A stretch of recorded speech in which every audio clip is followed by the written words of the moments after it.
Welcome to the Inward Investing Podcast. I'm Mike Ritter. I'm Todd Whalen. And we are back with another week of inspiring stories and science to help you invest in yourself so you can help your community better. Did I phrase that just right, Todd? I think what you wanted to say is how to invest inward. Almost like you were inward investing. There's plenty of chances in our world to invest in other things and other people. And I think as you grow into a very productive and goal-driven person, it's easier to put too many eggs in other baskets. And sometimes you forget about yourself and you sooner or later find that you have less eggs than other people. I probably have more eggs than a lot of people in my house right now. You eat all of the eggs. Yes, I eat all of the eggs. So I had a really cool conversation with somebody last week. Todd, do you happen to know a guy named Jeff Giosi?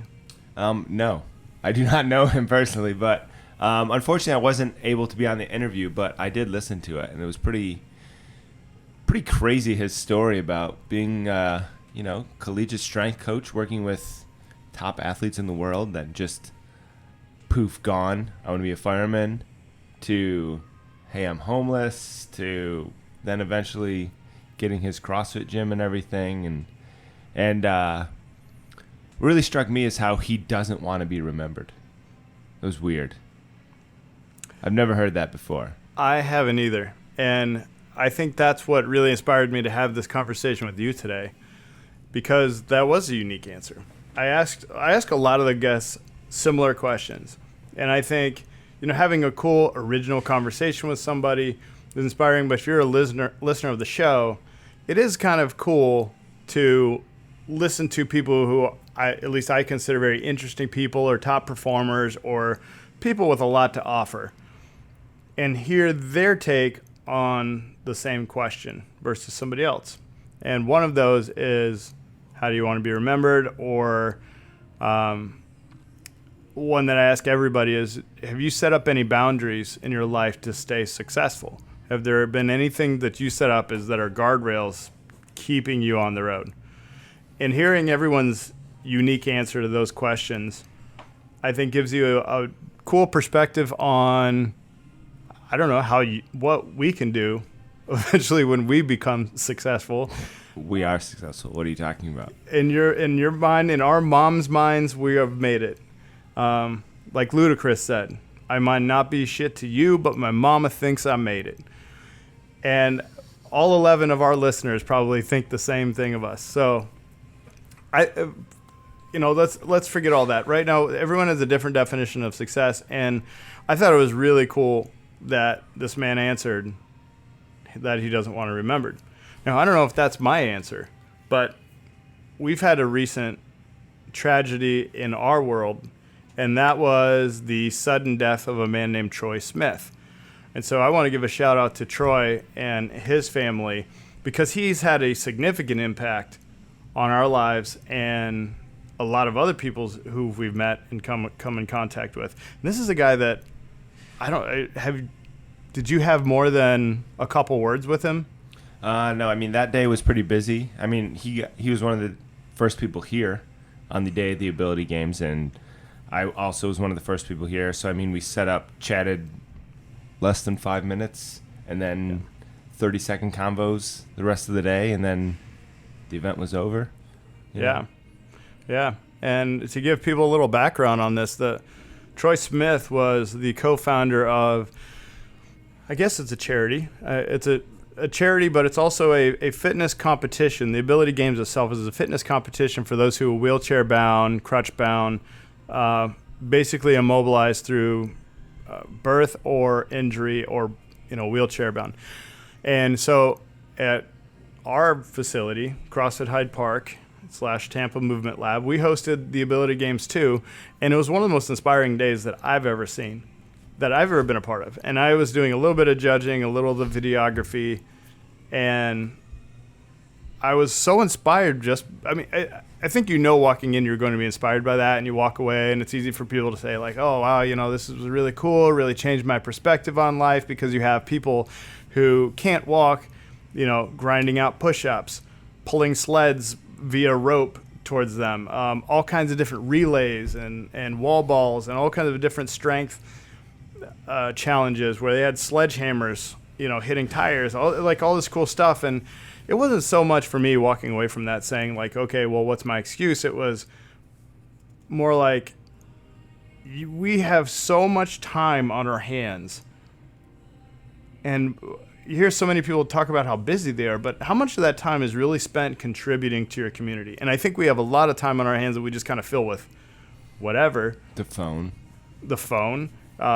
electronic, or even TV. And I don't want to just blame electronics, but like when you sit by yourself, how many people can just sit by themselves and just think, take a moment to pause, meditate, maybe even come up with some strategies to help better other people's lives around you? How many people are listening that feel like they even have the energy to do that? And that's a good sign that maybe you're cluttered with a lot of things, which is why we started this podcast, to get people to reflect on those kind of things. But maybe you're cluttering your life with things that don't necessarily matter. So we met Troy via this Ability Games, and it was a one-day competition, lasted about 2 or 3 hours. I exchanged a couple emails from him afterwards, and he passed away about 3-4 weeks ago now in his sleep, suddenly, a week after his wife gave birth to their baby girl. Yeah, 11 days after. 11 days after. And I found a clip, I was doing videography that day. I found a clip where at the end of all of our competitions, I asked the hosts, similar questions like, what did you get out of this? How do you feel? Like, now the competition's done and the event's over, how do you feel? What do you want people to know about your organization? And then one that's a particular favorite of mine, I don't know if anyone else gets anything out of this question, but it's, what do you get out of it? So Todd, if you're the one holding an event, I want to know what I'm getting out of this. Yeah. And I think when people hear that answer, especially if it's a good one, maybe that inspires other people to maybe do something similar, put on an event, or start just volunteering or something like that. Yeah. Yeah. I think it's a thought-provoking question for other people as much as it is for that person that you're interviewing. And as much as community contribution sounds like an obstacle to people and like something you have to really put a lot of energy into, I don't think a lot of people realize how selfish of an endeavor it really is. Because I don't know about you. Well, actually, I do. We have had these conversations before, but teaching, instructing, community building, our leadership meetings on Fridays, when you find that you've contributed to other people, it lifts you up. It fills your own cup up, and it gives you a lot of energy. It can be a very selfish thing. You're giving towards other people, but in reality, it's filling your cup up and making your life feel a little more fulfilling and less empty, or less full of just garbage that you won't remember. So I want to ask you that this whole conversation, this whole thought, Jeff Giossi story, Troy Smith, and the way that Troy Smith was able to impact me in just a weekend as much as he did, and Jeff Giossi was such a big impact in just an hour conversation, it got me thinking, how do I want to be remembered?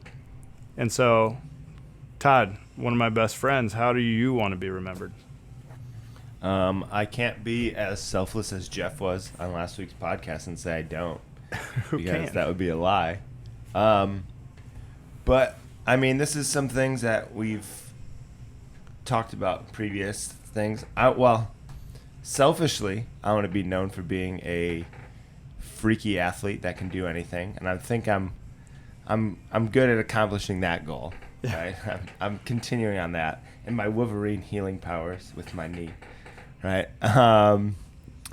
But in more of like a personal sense of the how do I want to be remembered is I want to be the person that is known for going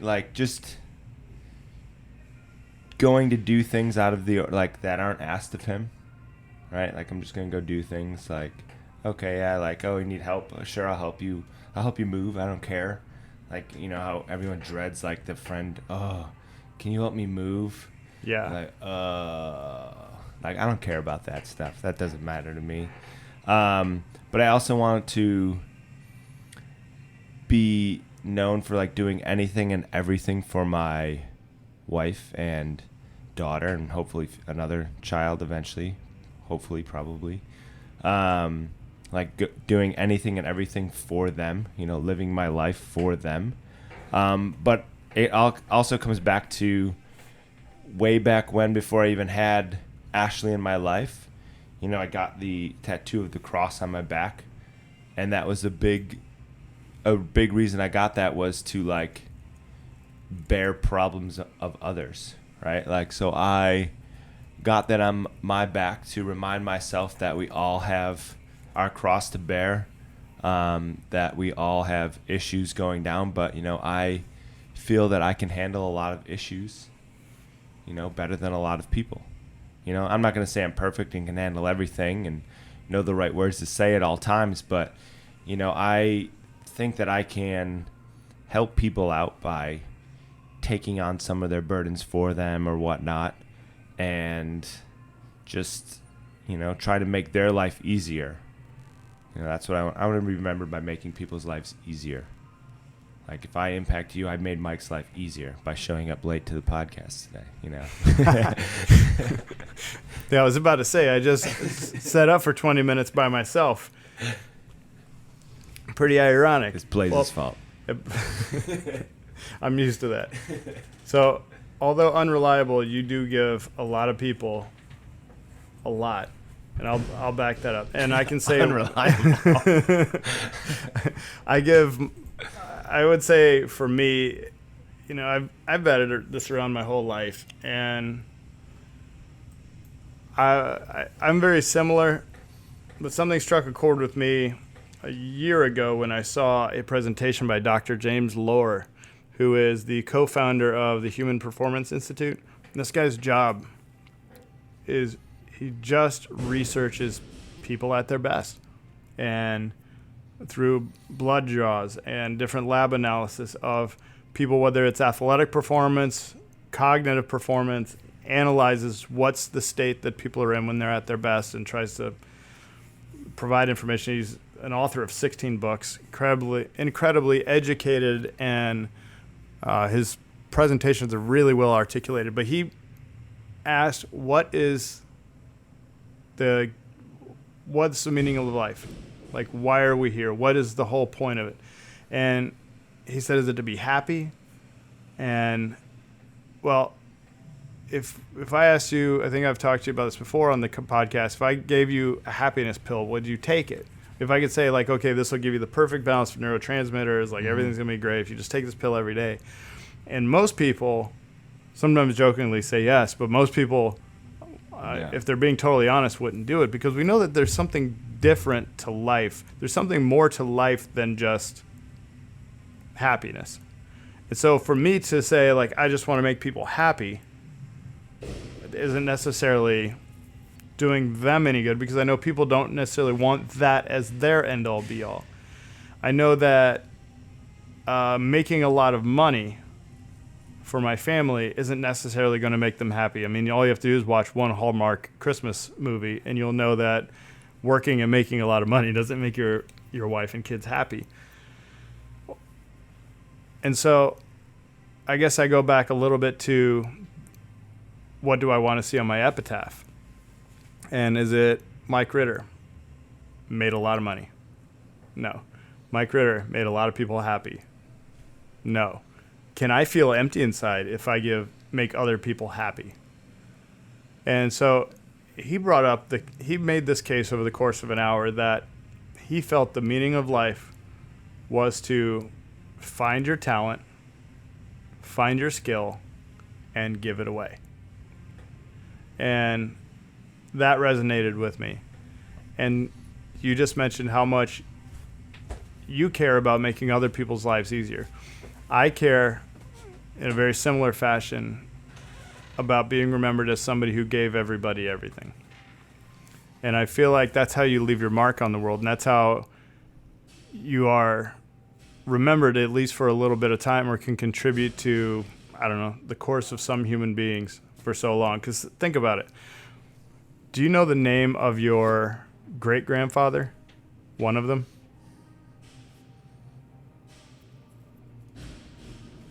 No. I know my great-grandma Chrisbel. So if you don't know the name of your great-grandparents, do you know the name of your great-great-grandparents? No. Probably not. I don't know the names of any of my great-great-grandparents. You are 3 people away from being forgotten forever. They can go look you up, but you're My kid's kid.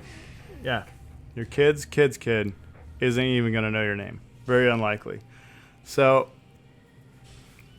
you know what? How long can you expect to be remembered, and how do you contribute the most? Even if you care about being remembered, like Jeff doesn't care about being remembered. I think people care about contributing. So if you contribute the most to other people's lives, what do their lives look like after you're gone? What kind of behaviors do you pass down? What kind of example do you pass down so that everyone else below you in your family tree has a chance to contribute and also improve the course of human history to a degree? And I've settled in on that. I think that's something that's really important to me. Is another reason why I put together this podcast. Anyone who's watched our YouTube version of this podcast know that this is an extraordinarily modest setup. I wouldn't go that far, Mike. I mean, it's pretty extravagant. We have wires everywhere. Look at this wired knot rat's nest here. I have leftover microphones hanging out from my boxes in my house. And the only reason we do this, we don't have any sponsors. We're not radio hosts by nature. We have full-time jobs. Besides Tom Brady being a big sponsor and contributor, we just do this so that we can take any of our experiences and hopefully change the course of somebody else's life, or at least inspire some thought, so then they can change the course of their friendship with somebody else. And I think that's the only way that we can make, the world a better place, or community a better place. It's like what Jeff said. He's, hearing other people's stories can help other people, right? And then he also said something that struck with me that you were just talking about. It's not just like your passion, but your purpose, right? Like he's like, oh, I have a passion for this, but my purpose is much bigger than my passion. When he was talking about like CrossFit Morgantown and stuff like that, his passion is, strength and conditioning and helping out all these people, but his purpose was to like really love all of his members and do what he can for them. So that was pretty cool. And you were just talking about like that. So like the passion of fitness and like helping people, but like our purpose is much bigger than that. Yeah. And we've seen through all the stories we just mentioned that although somebody listening to this may feel like they're struggling and they're underwater right now and they don't have the energy, capacity, or the skill, you might be thinking like, I can't write a book. I'm not a public speaker. I'm not, some great, thinker. I didn't have great grades, whatever it is. But we've seen that the people who just contribute and contribute in a genuine way to other people, we've seen how much that selfishly improves your own life as well. Simply just focusing on yourself and staying above water can sometimes make you feel isolated, can sometimes make it to where other people don't reach out to you as much. Reaching out to other people constantly and trying to help also inspires them or entices them to reach back out to you as well. Now, there is a line, though. And so I also ask every one of our guests, what are some boundaries or some guardrails that you put up in order to stay successful once you've found success? And I've heard a number of different answers. A couple of them have to do with the type of people they hang out with. You might be the kind of person who are afraid that if you hang out with the wrong crowd, you're going to get sucked back in. That might be a guardrail from somebody, is hang around people who uplift you and don't push you down. For me, I know sleep is a big one for me, making sure that I have the mental energy to do this kind of stuff. I get off work at a certain time to hang out with my family. Sundays are family-only days. Those are some that I've set up.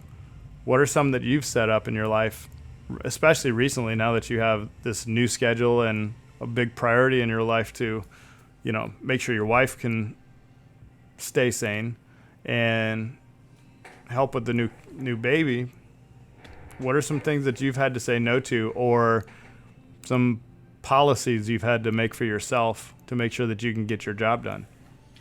Well, I mean, because you have to actually be good at your job. You can't Yes. just be there. yeah, exactly. So, I mean, one good thing about having the baby is that it's putting us both to bed earlier.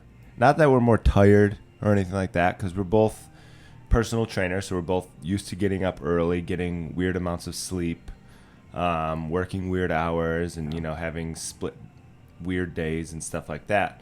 So the schedule isn't that thrown off as much, which is something that everyone said, like, oh, wait till you don't get a lot of sleep. It's like, well, I'm only getting a lot of nights 5 hours of sleep. Like, how's it going to get any worse than that, And there's been a few nights where it has been a little worse, but just getting on a schedule, like a more like in our calendar, like my wife and I share a calendar.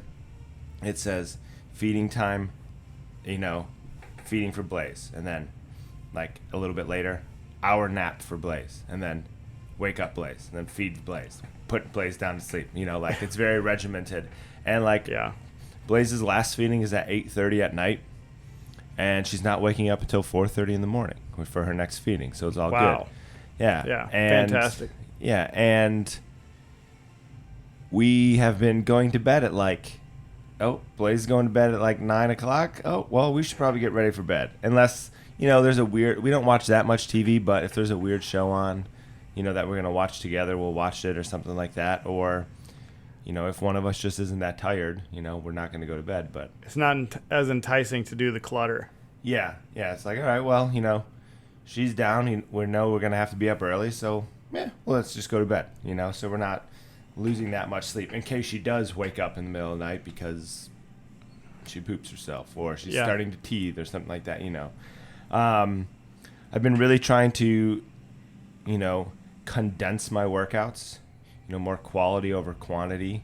And, like, okay, I have X amount of time to do it. Like, put the phone away, put headphones in, put people away, and just work out. I mean, that always doesn't work out, especially when you're working in a place with a lot of people that talk to you. But especially when you're a coach, everyone seems to. It's Q&A time. Exactly. So I mean, that doesn't always work out, but that's something I've been trying to really stick to. Because sometimes before this, it'd be like, okay, well, I have 3 hours until my next client. I'm not going home. I already ate. Like, okay, like my 1 hour workout will stretch 3 hours long. 6 minute rest in between everything. But now it's just getting a little condensed. I hired out my programming, right? So I don't have to think about that. Yep. So like I'm following a program from another strength and conditioning coach.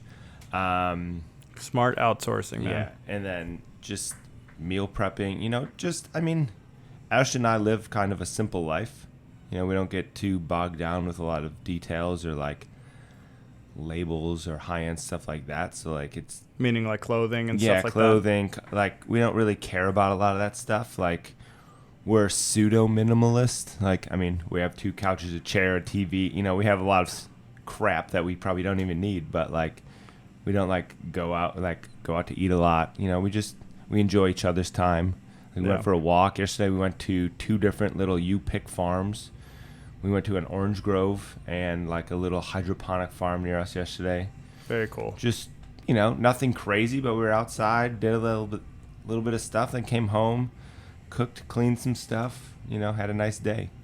Yeah. So just try and take the easy stuff. And then work schedule, that's probably the biggest thing so far. That's the thing we haven't nailed down yet, but it's getting better. It's just little things at a time. Like Ashley stresses out more than I do, especially about like bills and money and stuff like that. So like I handle all of that. Like I have the account information, so like I pay all the bills and whatnot, but so she doesn't have to see anything. But like, because she'll stress out if she doesn't have X amount or anything. So like she knows what stresses me out. I know what stresses her out. So I try and just do things like, oh, there's a sink full of dishes. Like preemptively. Okay, well, I only have a half hour at home before I have to head back to work, so I'm just going to do the dishes instead of just sitting down. Yeah. So, but she has the whole rest of the day, but now she doesn't have to do the dishes. just little things like that. So then she would come home and like, oh, I have to do the dishes, but they're already done. Or like laundry or vacuum, something like that. Just little stuff, just trying to help. Happy wife, happy life. So, it all comes back to that. And also probably entices her to take something off your plate too. Yeah, exactly. I want to close this with 2 action items to help build better relationships, or to, give outreach if you're really struggling, trying to figure out what you can do to uplift somebody. 2 action items. One is call somebody that you haven't called in a while, or talk to somebody and don't ask them for anything. Don't call to talk about them, and then ask them 3 times how they're doing. The first time you ask, you're going to say, Todd, how are you doing? Good. Good. All right. No, how are you doing? Good. No, I'm Todd, how are you doing? I'm doing well. And very well. And then likely that third time you don't have to make it awkward like I always do. But you can ask this person 3 times, and eventually you're going to unpeel the onion after a while, and you're going to get past the whole like good Shrek. thing. Yeah. And don't be the kind of person, we know the kind of person that calls you up, and every time they call, they're like, hey, how are you doing? And like you're really calling to ask me for something, Yeah. And so don't be that person. Call and legitimately ask them. And then second of all, find somebody close to you, and I don't know who this person is. Find somebody close to you and spend some time that you're not relying on entertainment during that time. Like you mentioned, going to a farm with your wife and kid and just spending some time there. And if you go to a movie with your girlfriend, boyfriend, spouse, or whatever, you're being entertained. There's no actual talking. There's no actual relationship building there. And if you go somewhere like, whether it's a farm or somewhere else, and actually spend some time with that person where you're not just sitting there watching some entertainment, you're surprised. I'm surprised how much you can get done in 20 minutes of just talking. And just you need some time to just get past the small talk, get past the whole knock the dust off, so to speak. We're all at work doing small talk all the time. You got to get past that to where you can get to another level. And those next level conversations to me are what make other people excited to talk to you. That makes you trustworthy. And the more you let them talk about them, the more they're going to want to hear about you at some point. And I think that us doing that without wanting anything in return builds trust, makes someone feel like you really care, and gives you something too, because then, getting to know somebody at a deeper level is always, number 1, fulfilling, and number 2, very rare. And those 2 action items, I think, is something we can all work on this week. Todd, do you have anything to add to this how do you want to be remembered conversation? I don't know. I think you all just look inside of yourself, look at what you enjoy doing and what you're good at, and find your purpose, right? Not just your passion, but your purpose. So. Yeah, purpose drives so many things.